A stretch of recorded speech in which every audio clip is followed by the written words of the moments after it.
miten sähköskootteri kulkee? Se kulkee oikein maukkaasti. Onks nyt asu sopiva sähköskootteri ajeluun?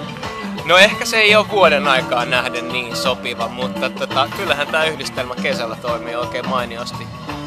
Tää on ärhäkämpi kuin itse asiassa mä muistinkaan. Että pärjää oikein mainiosti niin kuin vastaavalle bensalaitteelle.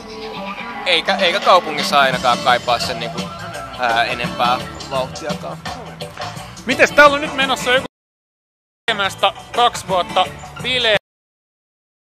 Joo, 2 vuotta on semmonen niinku rajapyykki yleensä ravintola-alalla ainakin pääkaupunkiseudulla, että jos sen yli pääsee, niin on varmemmat eväät menestyä. Mä aikoinaan olin vähän tympääntynyt siitä, kun vegenä niin iltasaikaa, lounasajan jälkeen, niin vaihtoehdot oli aika vähissä. Käytännössä falafelia ja pizzaa.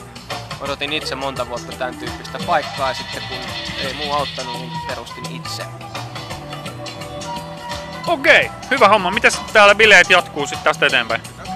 DJ veivaa tuohon 10 asti ja asiakkaat saa kokeilla tänään sähköskootteria ja luonnollisesti meidän uutuuspurilaisia. Hyvä homma. Kiitoksia haastattelusta. Kiitoksia.